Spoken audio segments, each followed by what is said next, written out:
Olá, internautas da IC News. Hoje nós vamos falar de cultura judaica com um dos maiores especialistas brasileiro e internacional, Helven Feingold.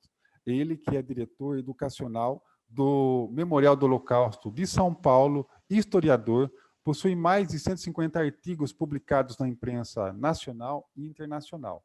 E agora, mais recentemente, ele também montou um site para ministrar cursos sobre a cultura judaica. Um rico universo que deve ser conhecido tanto pela nova geração de jovens judeus, como professores, profissionais liberais, enfim, pessoas que desempenham um papel importante na comunidade de levar adiante o significado da história dos judeus.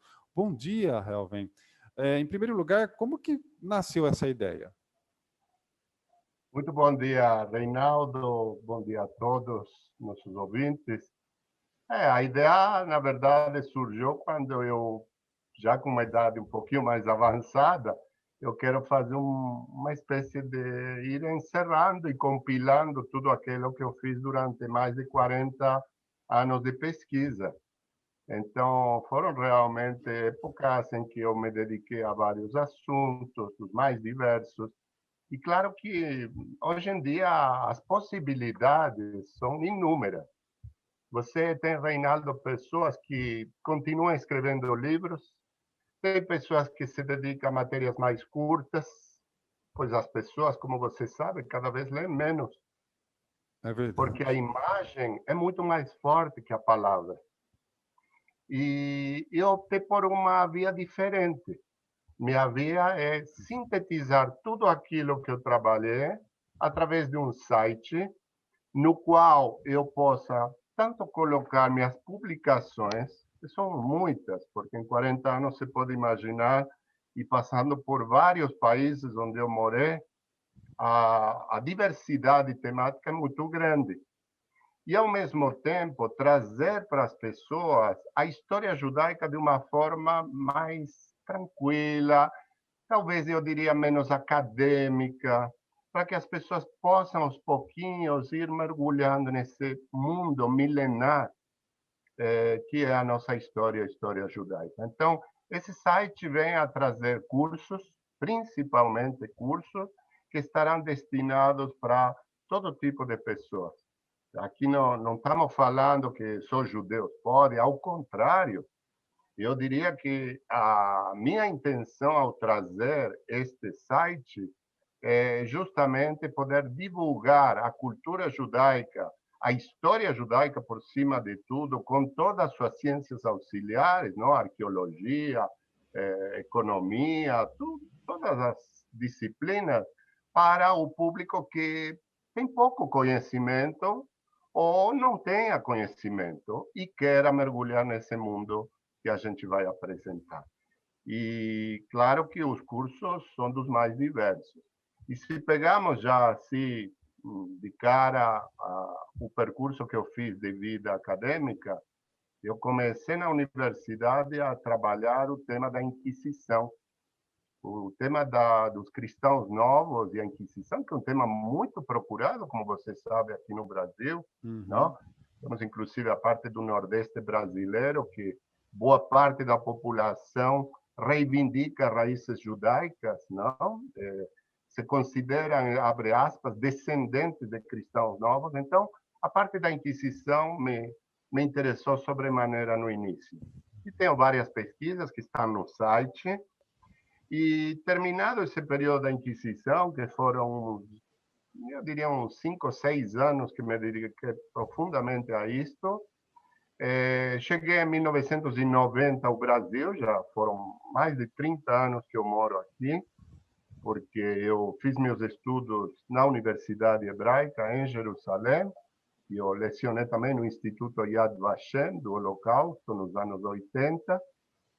E o segundo tema, estava te dizendo, foi o tema do Holocausto, que é um tema que já vinha preparando em Israel e consegui, digamos, aprofundar e publicar muito mais aqui no Brasil.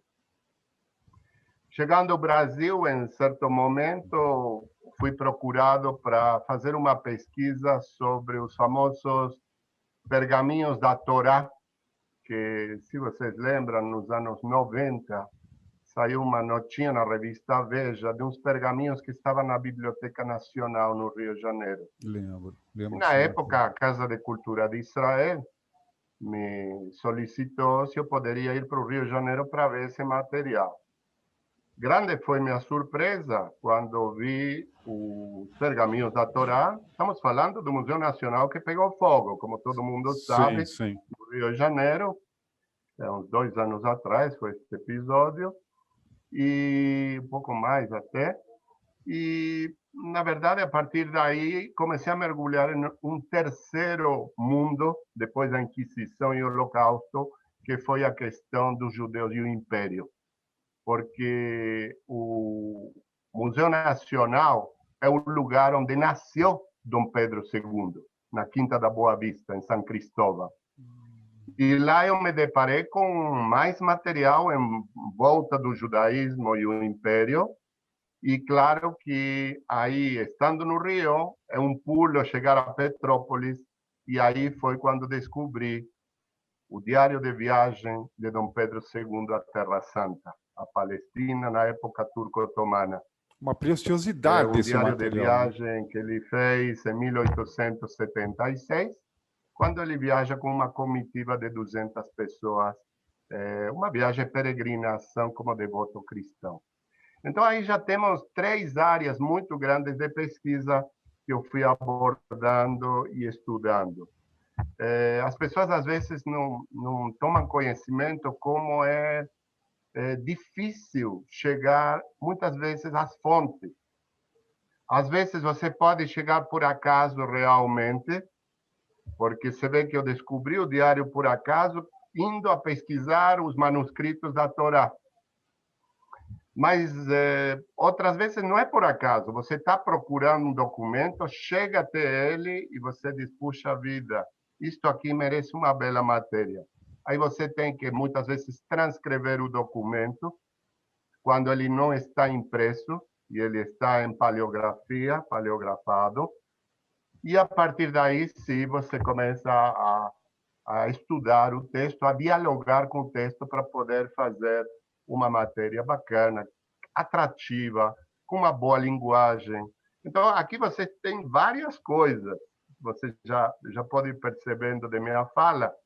É chegar até o documento, estudar o documento, pensar esse documento no que está nas entrelinhas daquilo que estamos lendo, para poder verter isso dentro de uma forma adequada para os leitores. É isso que eu fiz durante 40 anos, praticamente, e eu estou trazendo no site. Eu pretendo dar cursos, meu primeiro curso vai ser justamente sobre o imperador, Dom Dom Pedro Pedro II, mundo II e o mundo judaico. judaico. Vai começar agora, dia 12 de maio, serão 5 encontros, onde eu vou falar sobre como o imperador teve vínculos fortes com o judaísmo, tanto no Rio de Janeiro como em outros lugares do Brasil. Então, mais ou menos é isso. Temos outros temas no site também, que são temas avulsos, eu diria. Temas que não estão ligados à Inquisição, nem de Espanha, nem de Portugal. Não estão ligados com o Holocausto. Estão ligados, às vezes, com o tema das artes. Eu gosto muito de artes e uso muito a arte para trabalhar a história.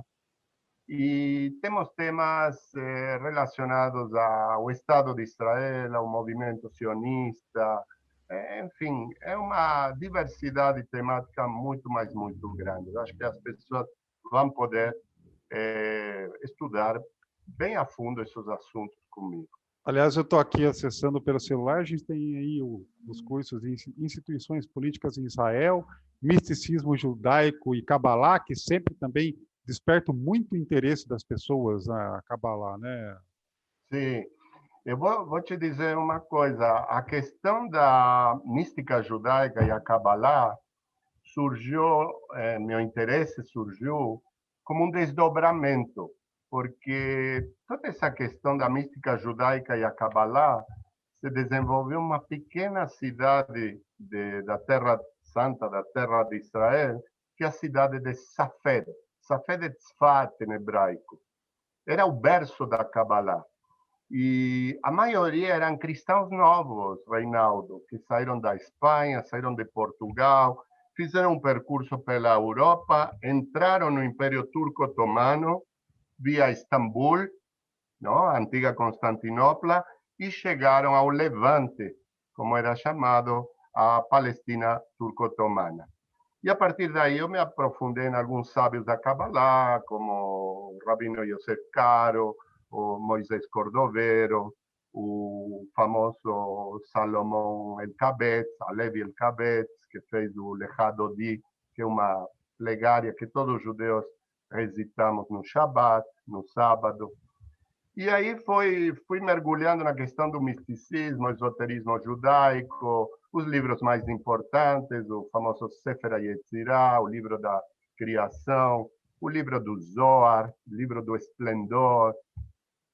A ideia não é ser um cabalista aqui. A ideia aqui é conhecer um pouco um contexto histórico em que surge esse tipo de filosofia.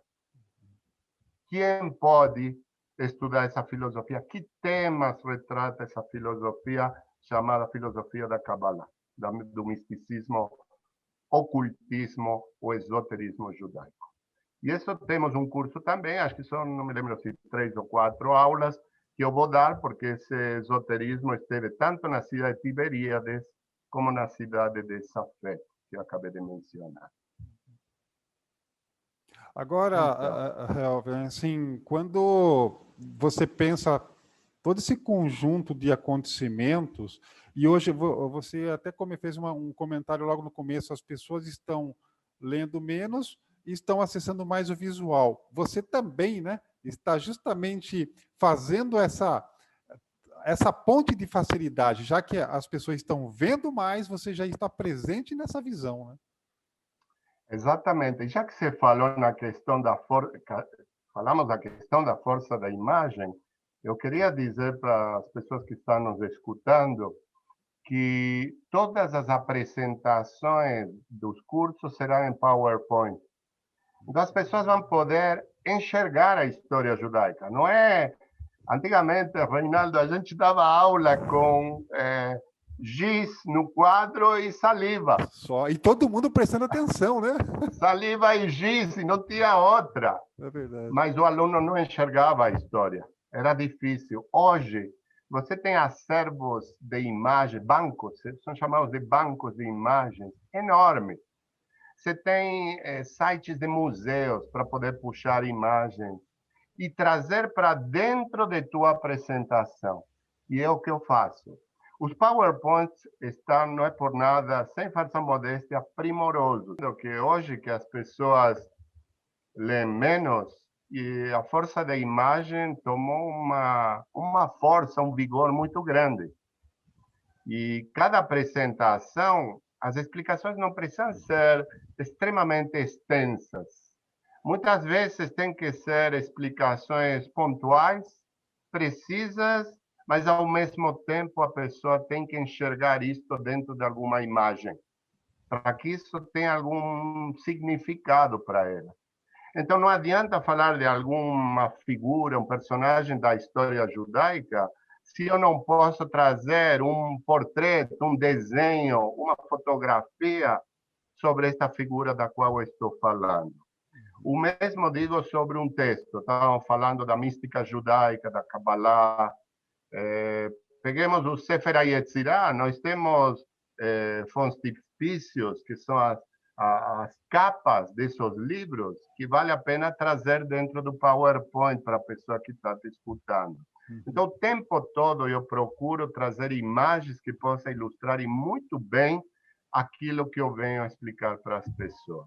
É isso que estávamos falando. Aliás, o endereço do site, queria que você falasse corretamente ele para o pessoal acessar. Tem todas as informações para inscrição, valores dos cursos, periodicidade. É muito fácil.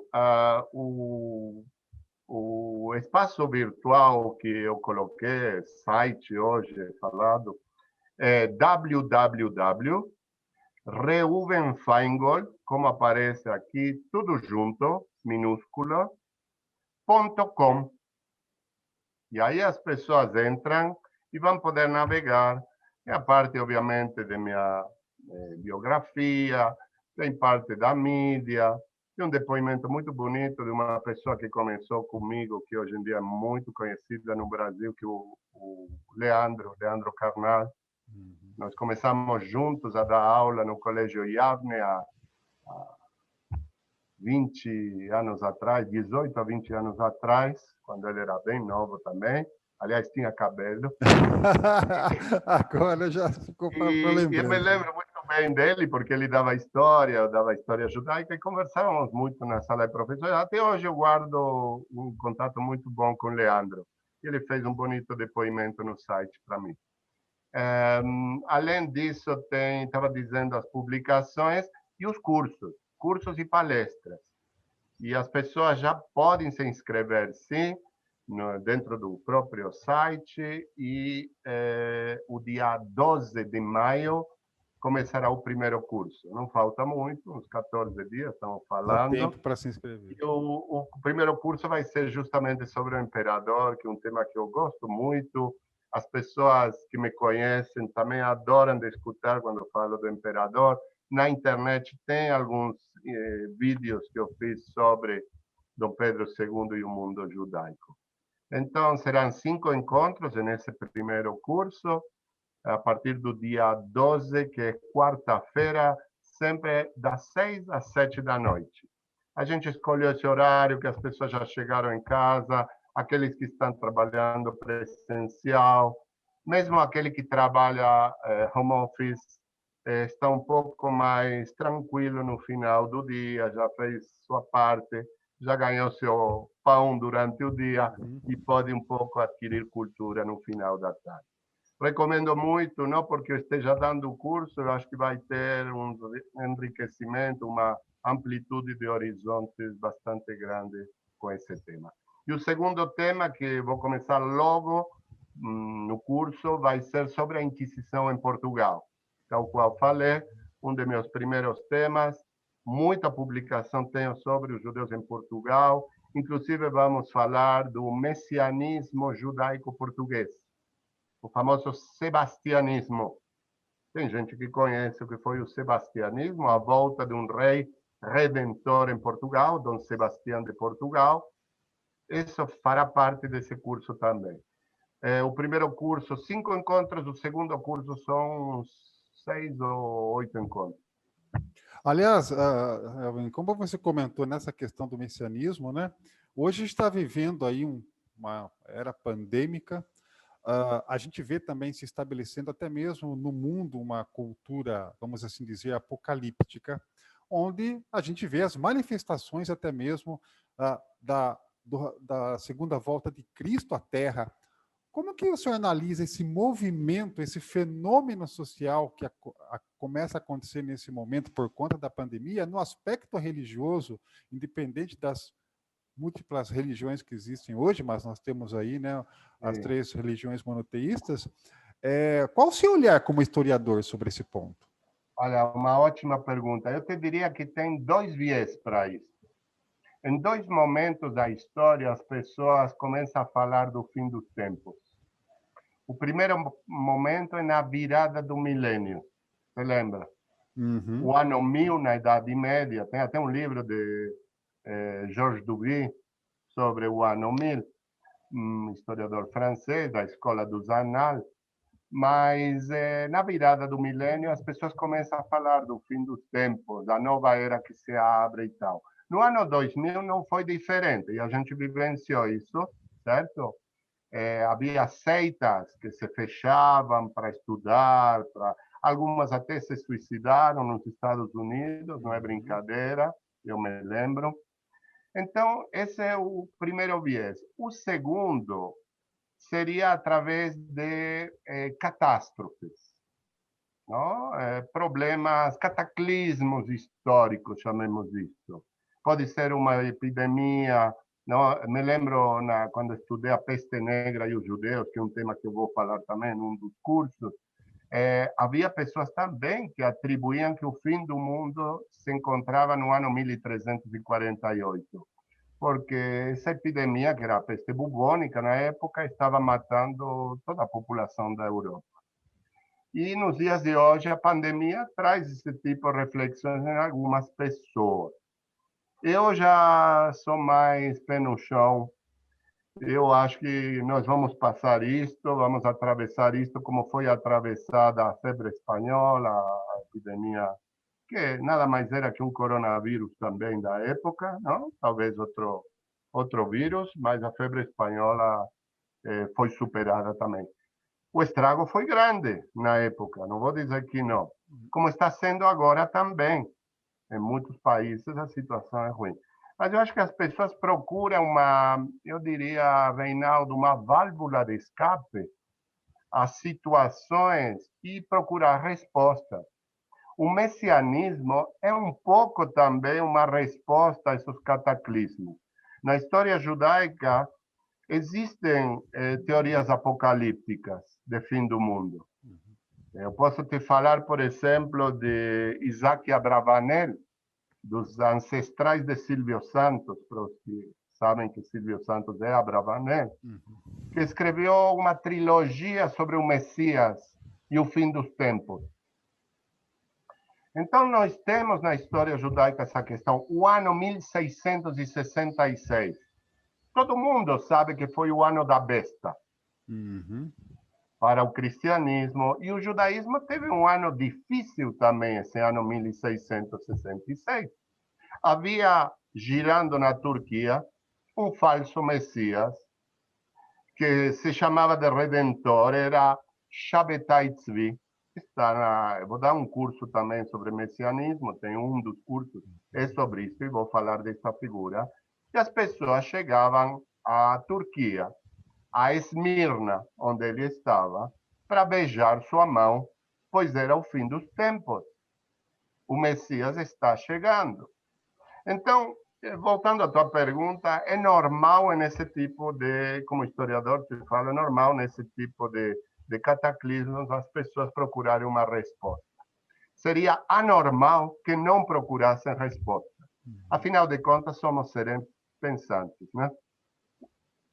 Para concluir, Alvin, que mensagem você deixa para o brasileiro, seja nesse momento de pandemia, e ao mesmo tempo a importância e do significado da busca do conhecimento neste século XXI? Olha, eu acho que mais que qualquer outro país, o Brasil precisa, deve, nos dias de hoje, sua população, estou falando, quando se fala em um país, estamos falando de seus habitantes, procurar cultura. Não importa se é através de um site de história judaica, como eu estou propondo, ou é um site de filosofia, ou é um site de economia, mas as pessoas precisam se interessar. O que muitas vezes me deixa perplexo, hoje talvez menos de quando cheguei ao país, afinal de contas, em 30 anos você aprende um pouco, é a apatia, muitas vezes, eu não sei como classificar isso, a apatia do brasileiro em relação à cultura. E muitas vezes os cursos são gratuitos e a pessoa se cadastra e não vai. Ou a pessoa tem um custo simbólico, porque hoje em dia fazer um curso com uma aula de 30, 40 reais, que é uma entrada de cinema, veja bem, padrão de uma entrada de cinema nos dias de hoje, e ele desperdicia essa oportunidade. Então, minha chamada, minha fala seria para que as pessoas aproveitem. Porque eu vou te dizer algo, e com isso talvez até para concluir nossa entrevista. Se existe algo, Reinaldo, que levamos conosco deste mundo, é o conhecimento e a cultura. É algo que ninguém, mas ninguém vai tirar de cada um de nós. Dinheiro vai, dinheiro vem, mas a cultura não. A cultura é algo que você se apropriou, pode semear com outras pessoas e diversificar e conversar em um lugar extremamente confortável, em sua casa, num restaurante, não importa onde você está, você tem o que falar. E é muito triste, não? Chegar, pensa bem, a uma mesa e não ter o que falar com um colega, um parceiro. Para mim, seria algo que me faltaria. É como se me fosse órfão de algo. E nós não podemos ser órfãos de cultura. Não podemos nos furtar que as possibilidades estão aí e precisamos aproveitá-las. Só isso. Tá aí, internautas, vocês puderam conhecer um pouquinho como pensa o historiador Helven Feingold, ele que é o diretor educacional do Memorial do Holocausto de São Paulo. Agora criou também um site, está aí o endereço que está vendo na tela aí, para justamente disseminar cada vez mais a cultura judaica para todas as pessoas interessadas. Ele aí, que também tem mais de 150 artigos sobre cultura judaica, publicada na imprensa brasileira e internacional, e agora todo esse conhecimento está disponível para você. Como ele disse, aproveite para se transformar, conhecer-se a si mesmo e também